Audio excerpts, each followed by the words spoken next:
The hum of the upscale cocktail bar was a symphony of low laughter and clinking glass, but to Lena Rossi, it was static. Her entire world had narrowed to the man sitting across from her, his face softened in the candlelight. Leo Thorne, her best friend for 7 years, her secret anchor, the quiet, steady presence who knew the cadence of her heartbeat better than anyone. "Remember," Leo said, a smile playing on his lips as he swirled his scotch, "when you tried to bake that catastrophic confidence cake after the Harper account fell through? Flour on the ceiling. I'm still finding sprinkles." Lena laughed, the sound shaky. "You ate 3 slices. You said it was abstract and bold." "It was," he said, his green eyes holding hers. "Like you." The moment stretched, taut and fragile. It was now or never. The words, practiced in the mirror, lodged in her throat. They'd met here, at the Obsidian, every Thursday for years. It was their temple. But tonight, she was about to shatter its peaceful facade. "Leo," she began, her voice barely above the music. "These Thursdays, they're not just a habit for me." He leaned forward, attentive. "For me either." Encouraged, a floodgate opened. "You're my first call and my last thought. When you're not around, the color drains from everything. I don't want to just be your best friend who picks up pizza and complains about work. I'm in love with you. Deeply, stupidly, completely in love with you." The silence that followed was a physical thing. The smile on Leo's face didn't fade, but it changed. It became still, a painted-on version of itself. His eyes, usually so warm and transparent, clouded over with something she'd never seen before. Not joy, not shock, but a dawning, profound alarm. "Lena," he finally said, the name a whisper. He didn't reach for her hand. He looked past her shoulder, scanning the dim room with a sudden, sharp intensity. "Say something," she pleaded, her heart beginning a frantic, sinking rhythm. "You shouldn't have said that." His voice was low, urgent. "Not here. Not now." "What? Why?" He stood up abruptly, his chair scraping loudly. "I have to go." "Leo, wait." "What did I?" "Don't follow me." The command was harsh, absolute. He threw a wad of cash on the table, not meeting her eyes. "Go home, Lena. Lock your door. Don't talk about this to anyone. Promise me." Before she could process the bizarre instructions, he was weaving through the crowd, his broad shoulders tense. She watched, paralyzed, as he pushed through the heavy oak door and vanished into the wet, neon-streaked night. He never came back. The first 24 hours were a blur of sickening anxiety. Texts went unanswered. Calls went straight to voicemail. By the second day, after a visit to his pristine, unsettlingly empty apartment, spare key under the predictable ceramic frog, she filed a missing persons report. Detective Hayes, a man with tired eyes and a skeptical tilt to his head, took notes. "Boyfriend?" he asked. "Best friend," Lena corrected, her voice raw. "And you argued?" "I told him I loved him. He told me to lock my door and left." It sounded insane even to her own ears. Hayes's pen paused. "Lock your door?" Did he seem afraid? He seemed warned. The investigation was polite but lethargic. Leo Thorne was a 32-year-old architect with no debts, no criminal record, no known enemies. He'd withdrawn a modest sum of cash the day before, but his passport was in a drawer. There was no evidence of foul play, no body. Just a man who evaporated after a love confession. Lena's life fractured. Grief was a given, but it was eclipsed by a gnawing, terrifying confusion. The Leo she knew, the man who remembered her coffee order, who built elaborate blanket forts when she was sick, who had a laugh that felt like coming home, would never have just left. Not like that. The fear in his eyes, that was for her. Driven by a desperate need for answers the police wouldn't provide, she became a detective of his life. She logged into their shared cloud storage, password, Thursdays 7. Among folders of vacation photos and movie lists, she found a new one unshared, created the week before he vanished. Labeled, Project Ether. Inside was a digital haystack. Architectural schematics for buildings she didn't recognize, encrypted text files, and hundreds of photos, not of landmarks, but of mundane details. a specific manhole cover near the docks, the serial number on a fire hydrant, the pattern of cracks in a certain brick wall in the old warehouse district. And one more thing.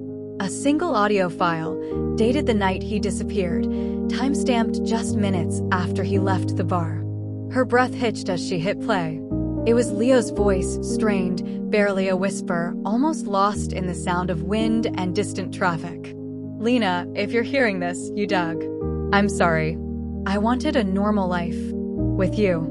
But my past, it's not past. They watch. The ghosts are real. The ledger is in the place where we watch the city sleep. Find it. But trust no one. Not even the police. Especially not the police." I love a sharp sound, a gasp, the crunch of gravel, then the recording ended in dead air.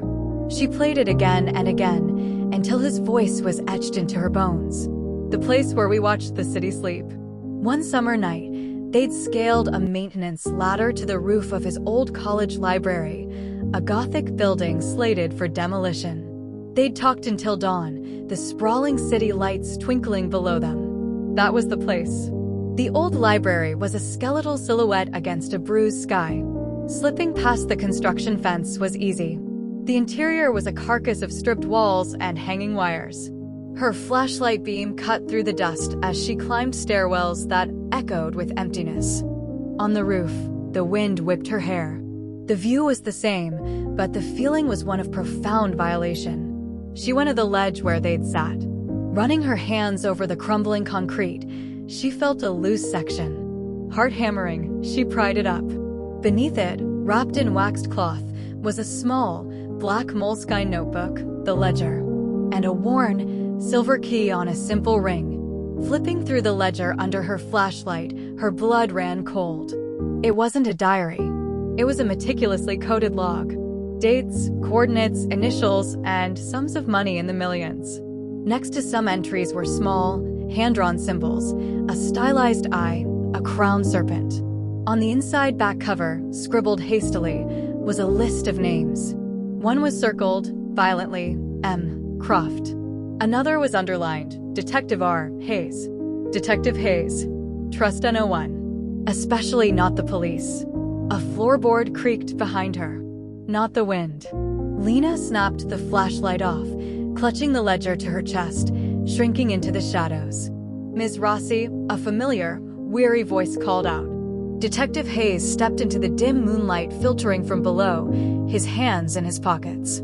"I got a call about a trespasser. You shouldn't be here. This is an active investigation site." "For Leo?" she asked, her voice trembling. "For other things." His gaze dropped to the book in her hands. "What have you got there?" The tone was all wrong. It wasn't concern. It was cold assessment. The pieces, jagged and horrifying, began to click into place. Leo's fear. The coded ledger. A corrupt detective on a list. "Nothing," she whispered, stepping back towards the ledge. Hayes's tired demeanor evaporated. His posture straightened, his eyes sharpened. Leo Thorne was involved in things you can't understand. "Give me the book, Lena. It's the only way you walk away from this." Was he working for you? Or against you? A humorless smile touched Hayes's lips. A little of both once. Then he decided to keep a souvenir. "That ledger is a ghost that needs to stay buried." He took a step forward. Lena turned and ran, not for the stairs, but for the opposite side of the roof, where a rusted fire escape ladder descended into the blackness. She heard his curse, the pounding of his feet behind her. She swung onto the ladder, the cold metal biting her hands, and scrambled down as it shuddered under their combined weight. She hit the alley running, the ledger a brick under her arm, Leo's key digging into her palm. She didn't stop until she was lost in the labyrinth of the city, the ghost of his final, unfinished word echoing in her ears. "I love." He'd been about to say it back, and someone or something had stopped him. Now, they were coming for her. The world was now a funhouse mirror. Every reflection might hold a watching eye, every stranger a potential threat. Lena went dark. She bought a burner phone with cash, emptied her savings account, and abandoned her apartment, leaving the lights on a timer. She moved through the city like a wraith, living in a motel that charged by the week and asked no questions. The ledger was her Rosetta Stone and her doom. Late into the night, under the glare of a single bulb, she cross-referenced dates, locations, and initials with news archives. A fire at a dockyard warehouse that was ruled an accident coincided with a large sum next to the initials, MC Marcus Croft, a name that appeared in society pages as a wealthy philanthropist. The collapse of a small bank, devastating hundreds, matched another entry. Leo's ledger wasn't just a record of crimes, it was a map of corruption, a spiderweb with tendrils in business, politics, and law enforcement. Hayes was on the payroll, a fixer in a badge. The symbol of the crowned serpent led her to an obscure holding company, Regal Solutions, with a sleek office in the financial district. Marcus Croft was the CEO. She began to shadow Croft's life. From a distance, he was polished, charming, a man who funded hospitals and gave TED Talks on ethical innovation. But Lena, armed with the ledger's truth, saw the monster beneath. She saw the cold calculation in his eyes, the way his security detail moved with a predatory alertness. One rainy Tuesday, following Croft's limo from a damp doorway, she felt a presence solidify beside her. Not Hayes. A tall, lean man in a dark overcoat, his face obscured by a hat and the collar turned up. "Keep walking," a low, calm voice said. A voice that, despite its flatness, sent a shocking jolt of familiarity through her. It was the timbre, the accent. It was his voice, but stripped of all its warmth, made into a tool. Her head snapped towards him. In the shadow of the hat brim, she saw a sliver of a jaw, a curve of a lip she had dreamed of for years. "Leo?"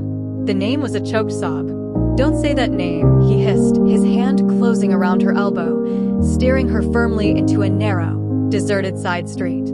He pushed her gently but insistently against a wet brick wall, his body shielding her from the street's view. This close, she could see the changes. He was leaner, harder. A fresh, thin scar traced his temple into his hairline. His eyes, when they finally met hers, were the haunted green of a stormy sea. This was Leo, but it was also a stranger, a soldier in a war she never knew existed. "You're alive," she breathed, tears mixing with the rain on her face. She wanted to hit him, to hold him, to scream. Barely. His gaze was scanning, incessantly moving. "You shouldn't have come looking. I left to draw them away from you. The confession, it made you a target. They knew you were my only vulnerability. Who are they? What is Regal Solutions? What were you?" "A ghost," he said, the word bitter. "A cleaner. For Croft. I didn't build buildings, Lena. I built facades. Financial structures, shell companies, lies made of steel and glass to hide the money and the bodies. I was good at it. Then I grew a conscience. And I started keeping records. The ledger." He nodded. "I was going to use it, disappear, start over. I wanted to be worthy of you, of a normal Thursday. Then you spoke, and I saw a man across the bar signal on his phone. They were there, watching, making sure I was still their good little ghost.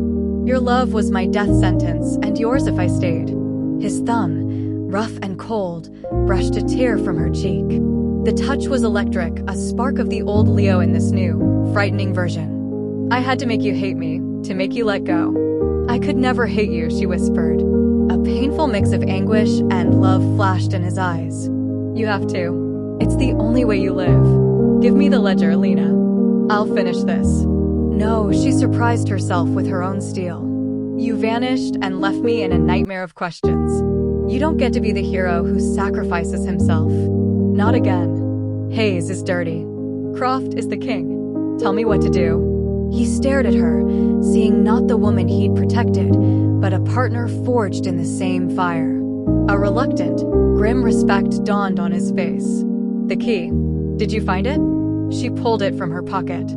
He took it, his fingers brushing hers. "Safety deposit box. Under the name Ether. It's the proof. The digital copies, the original documents the ledger references. It's enough to burn them all to the ground." He pressed the key back into her hand, closing her fingers around it. "But it's a launch code. Once you use it, there's no going back. The explosion will come for us. We're already in the blast zone, she said.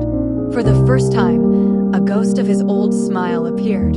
Then we run together. But first, we need a distraction. Their plan was born in that damp alley, a desperate fusion of her insider knowledge of Croft's public schedule and Leo's understanding of his private machinery. They would hit him where it hurt most, his reputation. At his flagship charity gala, a fortress of wealth and influence, they would expose the first crack. The night of the gala, Lena wore a borrowed black dress, her heart a trapped bird against her ribs. She moved through the glittering crowd on the arm of a contact Leo had from his old life, a disgraced journalist hungry for redemption. Leo was elsewhere, a shadow in the service corridors, disabling specific security feeds, planting small, non-lethal incendiary devices in the waste bins of Croft's private office, a smoke signal, not a bomb. Lena's role was to get close. She saw Croft holding court, a king surrounded by sycophants.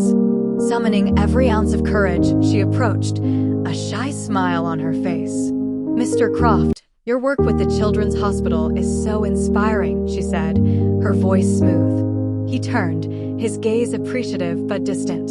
"Thank you, my dear. It's our duty, isn't it?" "Absolutely. It must be so complex, managing all those funds. Almost like architecture."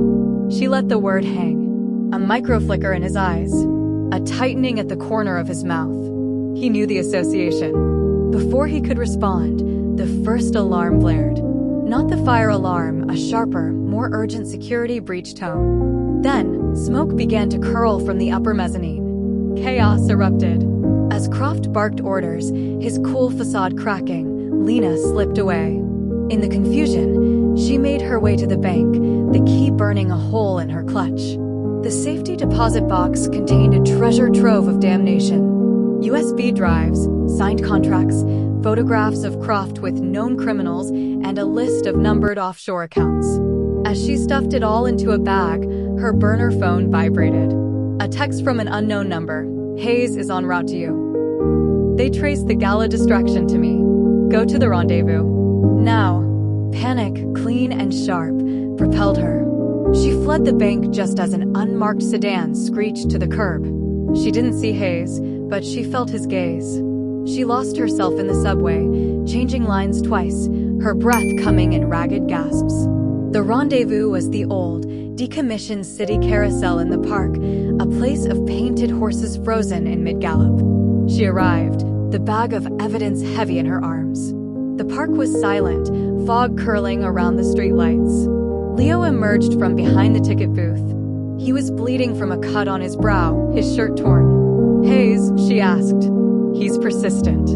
But he's alone now. Croft is scrambling. The evidence is out. She held up the bag. He pulled her into a fierce, desperate embrace. It was not the gentle hug of her best friend. It was the clutch of a survivor. She could feel the rapid beat of his heart against hers, the tension in every muscle. "I'm sorry," he murmured into her hair. "For all of it. For leaving. For bringing this to you." "You came back," she said, her voice muffled against his chest. "I never really left. I was always in the shadows, watching over you." He pulled back, cupping her face. The love she had confessed was finally, unequivocally reflected in his eyes, now stripped of all pretense and fear. "I love you, Lena Rossi. I have for years. I was just too much of a coward living a lie to say it." He kissed her then. It was nothing like the soft, hypothetical kisses she'd imagined. It was hungry, urgent, a confession and a promise and a goodbye all at once, tasting of blood, rain, and hope. A spotlight blinded them, slicing through the fog. "Step away from her, Thorne." Hayes' voice boomed. He stood 20 yards away, gun drawn, his face a mask of furious betrayal. "You're both under arrest. Obstruction. Theft. You think your little bag of tricks matters? I'll lose it. I'll lose you." Leo pushed Lena behind him, placing his body between her and the gun. "It's over, Hayes. Copies are already with the FBI, the Times, and a blogger in Reykjavik. Croft is finished. You're finished." Hayes' composure shattered. "Then I have nothing to lose." He raised the gun, his aim shifting from Leo to Lena. Time slowed. Leo moved, not to tackle Hayes, but to turn, wrapping himself around Lena completely as the shot rang out, a monstrous crack in the silent park. The sound of the gunshot was still echoing when a second, then a third report followed. But they came from the periphery. Hayes jerked, a bloom of red appearing on his shoulder, his gun clattering to the pavement as he cried out and fell. The park was suddenly alive with movement. Figures in tactical gear emerged from the fog, securing Hayes, who was cursing and writhing. And standing near the carousel, lowering a pistol with a suppressor, was Marcus Croft, an expression of cold fury on his handsome face. Lena was on the ground, Leo's weight heavy on top of her. Leo. She pushed at him, her hands coming away wet and dark. He groaned, rolling off her, clutching his side. Kevlar, he gritted out. Bruised, hell, probably cracked, but not shot. Hayes' bullet had hit the concealed vest under his shirt. The impact had been brutal, but not fatal. Croft strode over, flanked by two of his men. He looked down at them with disdain. Amateurs. Sentimentality is a fatal flaw, Thorne. You had a clean escape. You could have been a ghost in Bali. Instead, you came back for this.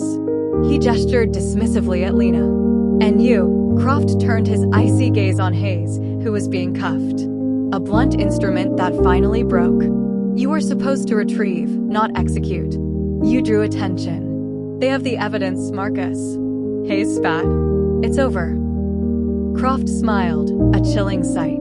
Is it? A dead whistleblower and his obsessed, mentally unstable girlfriend who killed a detective in a lover's quarrel? Tragic. The evidence becomes the ravings of conspiracy theorists. The narrative is everything. He nodded to his men. One aimed his weapon at Leo's head. The other turned towards Lena. This was it. After all the running, the decoding, the hope, it ended on the cold grass of a forgotten park. Lena reached for Leo's hand. Their fingers laced, a final, silent communion. A new voice, amplified and authoritative, cut through the night. Marcus Croft. FBI. Drop your weapons. Everyone on the ground. Red laser sights danced across Croft's chest, his men's faces. A swarm of federal agents poured into the clearing from all sides. At the forefront was a woman in a windbreaker with FBI in bright yellow letters. Croft's face went slack with disbelief. His men slowly lowered their guns. The FBI agent walked up to Croft. Marcus Croft, you are under arrest for racketeering, conspiracy to commit murder, fraud. The list is long. You have the right to remain silent. She glanced at Lena and Leo, still on the ground. Medical is on the way. You two are a hard pair to keep alive. As Croft was led away, sputtering about his lawyers, the agent helped Lena to her feet. We received a very comprehensive package tonight. From a Guardian email. Took us a while to verify, but the gala stunt got our attention. You, she said to Leo, are very lucky we got the decryption key when we did. Leo, leaning heavily on Lena, managed a pained grin. The blogger in Reykjavik? A nice touch. Made it feel global. The aftermath was a whirlwind. There were statements, days of debriefings. The evidence was overwhelming. Croft's empire crumbled, his name going from philanthropist to pariah. Hayes, facing a mountain of charges, tried to cut a deal, singing a frantic, discordant song that only ensnared more of the corrupt network. Leo's past as a ghost was examined, but his cooperation and the fact he turned evidence before any deal was offered granted him a fragile immunity. He was a free man, but his old life was ashes. Weeks later, they stood on the balcony of a small, rented cottage overlooking a vast, calm lake. The air was clean, smelling of pine and water. Leo's ribs were still taped, but the shadows in his eyes were slowly receding, replaced by a cautious, dawning peace. Lena handed him a mug of tea. So, she said, leaning on the railing beside him. What does a former ghost and a former marketing manager do with a blank slate? He slipped an arm around her, pulling her close, mindful of his injuries. I was thinking, he said, his voice soft, we could start with a Thursday. Maybe not at a bar. Maybe right here. Just you, me, and the absence of anyone trying to kill us. She smiled, resting her head on his shoulder. I like that plan. And after that, he continued, maybe we build something. Not a facade. A real thing. A life. With a porch and maybe a dog that's terrible at fetching. A dog that eats sprinkles? She asked, her heart full. Especially sprinkles. He turned her to face him, his gaze serious now, clear and green as the forest around them. I love you, Lena. Not as a secret to keep you safe from, but as a truth to build on. Will you build it with me? Her answer was a kiss, slow and deep and full of promise, under a sky full of stars that held no secrets, only light. The mystery was solved, the thrill was over, and in the quiet suspense of their future, they found the only thing that ever really mattered, each other, finally and forever. Thank you for watching. Share, subscribe, and like.